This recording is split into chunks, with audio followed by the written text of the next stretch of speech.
अस्सलाम वालेकुम, good morning, सुबह बखैर। कैसे हैं आप लोग? यकीनन मज़े में होंगे। और मैं हूँ एमी खान। जनाब, तो आ गई हैं आप फाइनली तैयार होकर? मुझे लग रहा था ऐसे कुछ आने वाला है। बिल्कुल, देर आए दुरुस्त आए। हाँ, लेकिन ये बात साबित कर दी आपने, खवातीन ना हमेशा देर कर देती है और देर खवातीन की वजह से ही होती है। शो मुझे सोलो शुरू करना पड़ा। भाई क्या मतलब, खुदा जब हुस्न देता है नज़ाकत आ ही जाती है। जब हुस्न देता है तो फिर इतनी तैयारी की क्या जरूरत? लेकिन मैं आपको बताती हूँ कि आज यानी 12 नवंबर को ना वर्ल्ड नमूनिया डे है। अच्छा। यानी पूरी दुनिया में नमूनिया जो है वो मनाया जा रहा है। और इसमें हमें बिल्कुल देर नहीं करनी कि हमें इसकी इंफॉर्मेशन कैसे मिलेगी। बिल्कुल, अच्छा, देर भी नहीं करनी। इसके साथ जो इसकी हिस्ट्री है ना, मैं आपको बताऊं कि विकी हमें क्या बताता है, विकीपीडिया, वो ये बता रहा है हमें कि तकरीबन 450 मिलियन मतलब 7% पर ईयर लोग इससे मुतासिर होते हैं। Oh my God. और इसके अलावा जो डेथ टोल है इसका वो है 4 मिलियन पर ईयर। तो मतलब लोगों को अवेयरनेस बहुत ज़रूरी है। और अवेयरनेस के लिए इन्होंने क्या किया कि 12 नवंबर का दिन डिसाइड किया, और ये 2009 में डिसाइड हुआ था। क्योंकि ये बीमारी इतनी तेज़ी के साथ फैल रही थी, लोगों को बुखार होता है या फिर नज़ला ज़ुकाम होता है, लोग केयर नहीं करते। जब आप केयर नहीं करते हो तो फिर ये चीज़ें बढ़ते बढ़ते बढ़ते बढ़ते बढ़ते कहाँ जाती हैं, अब ये मैं आपको नहीं बताऊंगा। क्योंकि इसके लिए हमारे साथ मौजूद है, हमने अपने स्टूडियो में मदू किया है डॉक्टर फिज़ा इफ्तिखार को, जो कि कार्डियो, अब ये इसके आगे बताएं, थोरेसिक सर्जन क्या हैं आप? थोरेसिक सर्जन बोलना नहीं, लोगों को समझ भी नहीं आता। समझ भी नहीं आता। अच्छा, थोरेसिक सर्जन है Patel hospital. Yes, cardio thoracic. Thoracic क्या, थोरेसिक क्या है? हार्ट एंड लंग्स, दिल और फेफड़े। हाँ, अच्छा, मैं यही कह रही थी कि नमूनिया और हार्ट्स और किस तरह इसको लिंक अप कर रहे हैं। दिल, जिगर, फेफड़े सब। हाँ, मतलब नमूनिया सब चीज़ों को अफेक्ट करता है। बिल्कुल करता है। और जैसे कि आपसे मेरी बात हुई, कार्डियो और थोरेसिक फील्ड बेसिकली ये सर्जिकल फील्ड है। जी जी। और इसमें हम तमाम जो डिजीज़ेस होते हैं जो दिल से रिलेटेड और फेफड़ों से रिलेटेड, उसको हम कवर करते हैं सर्जिकली। ठीक है। लेकिन हर सर्जरी, मतलब तकरीबन तमाम सर्जरी जो स्पेशली इन्फेक्शियस होती है ना, तो वो यहाँ से ही शुरू होती है। अच्छा, ये बताइए, निमोनिया का जो सिलसिला है, ये निमोनिया क्यों होता है, किस वजह से होता है? मतलब बुखार बिगड़ता है, किस सूरत की तरफ? बहुत सारे मिथ्स हैं हमारी नेशन में। अच्छा, मिथ्स भी हैं। मिथ्स भी हैं। ओके। वो कहते हैं जी ठंडा पानी पी लिया तो निमोनिया हो गया। तो ठंडा गर्म हो गया, ये बहुत मतलब यार लेमन लैंग्वेज में इसको इस तरीके से। बट अगर मेडिकली देखा जाए तो निमोनिया जो है ये भी बैक्टीरिया या वायरस की वजह से डिजीज है। ठीक है। और ये जो है निमोनिया जो है बेसिकली लंग का जो पैरेन्काइमा यानी कि जो फेफड़े हैं उनके अंदर होता है इन्फेक्शन। अच्छा। और उसके बाद ये मजीद कॉम्प्लिकेट हो सकता है। तो ये खास औकात होता है कि बहार का मौसम हो या खिजा का मौसम हो, किस मौसम में ये ज़्यादा बढ़ रहा है? यूजुअली क्या होता है कि जो ये चेंज ऑफ वेदर होता है, तो इसमें जो एयर पोल्यूशन इंडेक्स किसको कहते हैं, या जो बैक्टीरिया होते हैं उनके लिए ये बिल्कुल ये जितने भी बैक्टीरियाज होते हैं, ये उनका बड़ा जो है सपोर्टिव सीजन होता है। तो उसमें ये बहुत जल्दी एक्टिव हो जाते हैं। यानी एक सीजन जा रहा और दूसरा आ रहा है। यूजुअली इन सीजंस में इट्स वेरी कॉमन। वो बच्चे जिनको ऑलरेडी एस्थमा होता है या वो पेशेंट्स जिनको ऑलरेडी एस्थमेटिक होते हैं और उनको रेस्पिरेटरी से टीबी कभी रह चुकी होती है, बिल्कुल फेफड़े उनके कमजोर होते हैं, तो ये चीजें उन पे जल्दी अफेक्ट करती हैं। सिम्टम्स भी इसके क्या, मतलब इनिशियली अगर किसी को भी हो, बच्चे बड़े को, क्योंकि हमारे यहाँ प्रॉब्लम ये हम अवेयर नहीं है किसी भी चीज से, वो बहुत आखिर में जाके पता चलता है कि डॉक्टर के पास जाना है, भागना है। फिर उसको लोग कहते हैं जी डबल निमोनिया हो गया, ऐसी भी टर्मिनोलॉजीज हम यूज करते हैं। चेस्ट कंजेशन का इसका ताल्लुक बहुत ज्यादा है, बहुत ज्यादा। जैसे आपने बात की ना सिम्टम्स की, देखिए निमोनिया जो है दो पॉपुलेशंस में इट्स वेरी कॉमन। वैसे तो ये हम में से किसी को भी हो सकता है। पॉपुलेशन एक बच्चे स्पेशली ना हम में से किसी को ना हो, नहीं अल्लाह ना करे, लेकिन under 5 years is very common. सही है। और फिर एल्डरली पेशेंट यानी कि जो बूढ़े बुजुर्ग होते हैं, या फिर डायबिटिक पेशेंट। हमारे यहाँ डायबिटीज कितनी कॉमन। अच्छा, ये आपने खुद बता दिया, अंडर 5 इयर्स जो होता है ये ज्यादा मतलब हो सकता है इनमें। अब उसमें ये होता है कि बच्चों को क्यों नहला दिया सर्दी में, सर्दी आने वाली है, वेदर चेंज हो रहा है, वो दादियां नानियां घर पे यही कहती हैं। इसका मतलब ये कहीं ना कहीं ये बात रेजिस्ट करती है कि आपने जो बड़े कह रहे हैं उनको हमने उन प्रिकॉशंस को डिनाई नहीं करना, उनको एक्सेप्ट करना है। नहाने से कोई बीमार नहीं होता। अच्छा। ना नहाने से बीमार होता है। ये मैं अपने तमाम पेशेंट्स को कहती हूँ, देखिए नहाने से या खाना रोकने से जो ना इससे कोई इसका ताल्लुक नहीं है। ठीक है। देखिए बहुत सारे फैक्टर्स हैं। एक तो हमारे कंट्री में ऑब्वियसली पॉवर्टी बहुत ज़्यादा है, वी आर डेवलपिंग कंट्री, ठीक है, और फिर आप देखें तो इलिटरेसी रेट कितना कॉमन है, ट्रू, ठीक।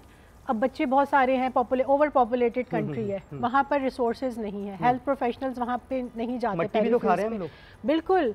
और फिर क्या है कि बच्चों को हम माएँ जो हैं वो ब्रेस्ट फीड नहीं करती। देखिए breast feeding, exclusive breast feeding in initial 6 months, बच्चे की इम्यूनिटी पहले दिन से ही नहीं बननी शुरू होती, बिल्कुल ये बहुत बड़ा फैक्टर है। फिर मेल न्यूट्रिशन, ऑब्वियसली वो हम नहीं दे पा रहे अपनी नेशन में, ऑब्वियसली भूख बहुत है। इसका मतलब एक कम्युनिकेशन गैप भी तो आ जाता है ना यहाँ पर, जो पेरेंट्स को देखा है कि पेरेंट्स और बच्चों में कुछ कम्युनिकेशन गैप होता है, जहाँ हम बात नहीं कर पाते, अपने वालिदैन से बात नहीं करते, या वालिदैन हमसे बात नहीं कर पाते। अंडर 5 इयर्स तो जो बच्चे हैं वो तो अपने वालिदैन के अंडर ही होते हैं, सही है।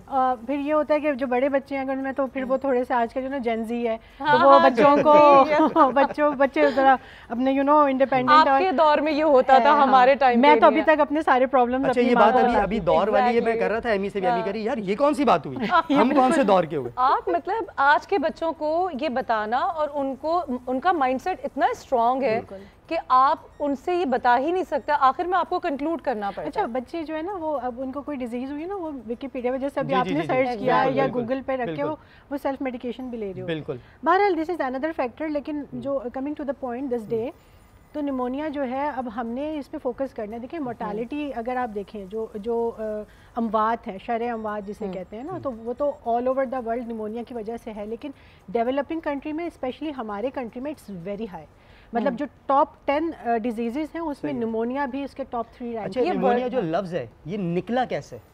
It is basically an infection, right? तो pneumonia it's related to pneumo, तो pneumo is air, air pollution, air pollution की वजह से जो इन्फेक्शंस हैं, तो उनकी वजह से ये देखें, ये हमें नहीं पता था। मेरे ख्याल से अब हमारे जो व्यूअर्स भी होंगे ना, बहुत मींस एयर, नीमो मीन एयर, तो ये किस जबान से नीमो ये इतना नहीं पता, मे भी शायद ग्रीक हो, या शुरू में तो इसी तरह के ग्रीक से ही आई है सारी मेडिसिन। अब मैं इसको आज जाके पढ़ भी लूंगी, देखा कितना फायदा हो गया। अच्छा मुझे ये बताएं डॉक्टर साहबा, आपके पास पेशेंट्स आते हैं, मोस्ट ऑफ द टाइम आप कौन सी एज ग्रुप में ये ज़्यादा डेवलपमेंट देख रही हैं, ज़्यादा इस एज ग्रुप के पेशेंट मेरे पास ज़्यादा आते हैं? और मुझे बताएं कि बिगनिंग में आपको अगर सिम्टम नहीं पता, तो आपको इस वक्त जो आज का वेदर है उसमें आपको क्या प्रिकॉशंस करने चाहिए? देखिए मेरे पास जो पेशेंट्स आ रहे हैं ना, जो निमोनिया की कॉम्प्लिकेशन, जो सर्जिकली जिनको हमने ट्रीट करना, तो उसमें इम्पाइमा इज़ वेरी कॉमन, इसको हम कहते हैं पैरानिमोनिक इफ्यूजन, यानी कि वो इन्फेक्शन जो लंग पेरेन्काइमा से होते हुए फिर लंग की झिल्ली में, जिसको हम प्लूरा कहते हैं, उसमें आ जाता है, फिर उसमें वो पस एक्यूमुलेट हो जाती है। Then we have to make incision and do surgeries and to remove all the pus all around. Sinus का भी एक बहुत बड़ा कॉज बन सकता है। बिल्कुल बिल्कुल।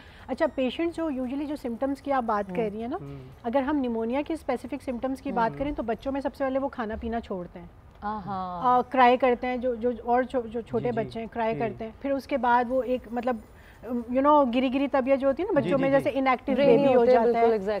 फिर उसके बाद इसके अंदर आता है, एग्जैक्ट वो फिर आगे की स्टेज है। फिर फीवर, कफ, रनिंग नोज, ये सब चीज़ें हो सकती हैं। फिर जैसे कि इन्होंने बात की कि ये वाली चीज़ें भी जैसे जैसे आगे हो, तो शॉर्टनेस ऑफ ब्रेथ भी स्टार्ट हो सकती है।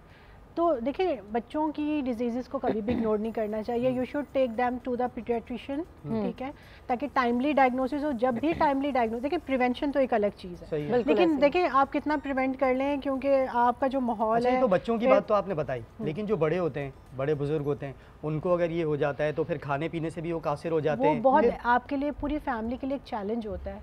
एंड आई हैव सीन कि जो फैमिली में बुजुर्ग हजरात होते हैं, अगर वो निमोनिया से सफ़र करें तो वो बच्चों से ज़्यादा मतलब डेंजरस है, उसमें मोर्टालिटी फिर उतनी ही होती है। और अगर कितने इयर्स के बाद, आफ्टर मतलब 50 एल्डरली मींस के 60 एंड 60 प्लस, बहुत ओवर सेंसिटिव एज है ये, क्योंकि इसमें इम्यूनिटी कम हो जाती है, आपकी इम्यूनिटी पावर ही नहीं रहती। और फिर होता क्या है, हमारे पार्ट में या तो डायबिटीज़ है, sugar, blood pressure, heart diseases, तो ये सब चीज़ें फिर वो इतना कोप अप नहीं कर पाते उस इन्फेक्शन से, और इन्फेक्शन बहुत जल्दी स्प्रेड करता है। तो it's equally मॉर्टल in elderly population. अच्छा, एहतियाती तदाबीर क्या इख्तियार करनी चाहिए, मतलब हम अपने व्यूवर्स को अगर बताएं जो लोग हमें देख रहे हैं कि क्या करें, अब ये क्योंकि वेदर चेंज हो रहा है, एग्जैक्टली ये वेदर चेंज है। पेरेंट्स से मेरी ये रिक्वेस्ट है कि आप अपने बच्चों की एक तो वैक्सीनेशन पूरी करवाइए, ठीक है। अच्छा, ये आप हमारे ना कैमरे पे देखकर बताएं हमारे व्यूवर्स को, ताकि वो सुने आपको। आप अपने बच्चों की वैक्सीनेशन को पूरा रखें, उस पे बिल्कुल कोई कॉम्प्रोमाइज, कोई इग्नोरेंस पॉलिसी नहीं होनी चाहिए पेरेंट्स की,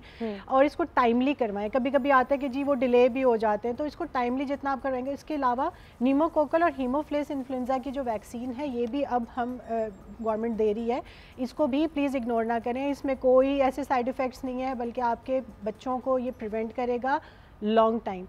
स्पेशली जब सीज़न चेंज होता है तो हीमोफ्िलस एंड न्यूमोकोकल वैक्सीन जो है ये इंडिकेटेड होती है। Please go for it, go for that vaccine, और ये ज़रूर करवाएं। बच्चों की जो आपकी लाइफस्टाइल है, जो आजकल ये जंक फूड्स है, इसको प्लीज़ अवॉइड करें। अच्छा, तो हमें भी वैक्सीनेशन करवाने की ज़रूरत है, ये भी बता दें, हम भी करवा लें, मतलब वेदर चेंज हो रहा है तो हमें भी जाना चाहिए न्यूमोकोकल वैक्सीन के लिए जाना। चले हम फिर आपके पास आएंगे वैक्सीनेशन करवाने। बिल्कुल आइए। अब आपको पता है वैक्सीन के लिए सुई लगती है? नहीं, कोई इशू नहीं है, वो मैं लगवा लूंगा। नहीं, सुई फोबिया तो बहुत सारे लोगों में होता है, एग्जैक्टली खुद में भी है, लेकिन ये कि प्लीज डोंट इग्नोर दिस। अच्छा, मुझे ये बताइए डॉक्टर साहिबा कि आपने कहा कि एक हेल्दी लाइफस्टाइल बहुत ज़रूरी है हर चीज़ के लिए। आजकल के बहुत सारी हमने देखा है स्टडीज़ ऐसी हैं, बच्चे रात को लेट पढ़ते हैं, या कुछ जॉब्स ऐसी हैं जो ओवरनाइट आपने करना ही करना होता है, यानी ओवर द एज जहां हमें सुलाया जाता था अब वहां हम जागते हैं, बिकॉज हमारी बहुत सारी जॉब्स और स्टडीज़ ऐसी होती हैं। मुझे ये कि देखें, आजकल के दौर में बच्चा इतना खुद ग्रूम हो गया है कि उसको दे नो इट कि how to deal the things, like कहाँ किस तरह से। मुझे ये बताएं कि पेरेंट्स को किस तरह से इस जंग में शामिल होना होता है कि भाई तुम्हें ये डिजीज़ हो गई है, अब तुमने अपनी तालीम के साथ साथ या जॉब के साथ साथ तुमने अपने आप को हेल्थ पे इसका किस हद तक, ये तो आपने बता दिया एज अ सर्जन कि हाँ यहाँ, लेकिन इनिशियली हेल्थ कहाँ डिस्ट्रॉय हो जाती है? बहुत सारी जगहों पे डिस्ट्रॉय होती है। अच्छा। ये फिर आपके जो है ना वो बाय बर्थ ही डिस्ट्रॉय होनी शुरू हो जाती अच्छा। है। अब देखें ना, मैंने अभी ब्रेस्ट फीडिंग की बात की, लोग इसको बहुत छोटी चीज़ समझते हैं और कहते हैं ये ओल्ड फैशन चीज़ है। It's not an old fashion चीज़, ठीक है ना। ये हर तरीके से रिलीजियसली भी जो है वो बच्चे का हक है, राइट। तो इम्यूनिटी वहाँ से डेवलप होनी शुरू होती है, ठीक है। उसके बाद जो लाइफस्टाइल की मैंने बात की है वो है कि अब आप देखें ना, बच्चे वो प्रिफर करते हैं, मतलब एक छोटा बच्चा भी उसको अवेयरनेस है about burgers and fries, exactly, right, and he is not taking anything accept these things, these junk foods. थोड़ा सा बच्चों के ऊपर फोकस, अवेयरनेस और ये चीज़ें अगर उनको आप इनिशियल स्टेजेस से सिखाना शुरू करेंगे, उनकी हैबिट बनेगी। Gym and exercises are very important, ठीक है, क्योंकि आपके जैसे आपने बात की ना वो रात वाली जॉब, तो वो यूजुअली सेडेंटरी लाइफस्टाइल होता है, बैठे रहते हैं 8-8 घंटे 12-12 घंटे, ठीक है ना। तो you should have workout of at least 2 hours per day, at least, ठीक है। तो आपकी जो 8 आवर्स है ना आपकी अपनी बॉडी के चलें जी, ये बात आपने बड़ी ज़बरदस्त की है कि यहाँ पर आपको एक तो अपना लाइफस्टाइल चेंज करना पड़ेगा, खाने पीने में एहतियात बहुत ज़रूरी है। जंक फूड्स के लिए यहाँ पर मना किया गया है। जंक फूड्स ठीक है आप ले सकते हैं, लेकिन इतना ज़्यादा ना लें कि फिर वो आपकी तबीयत पर असरअंदाज हो।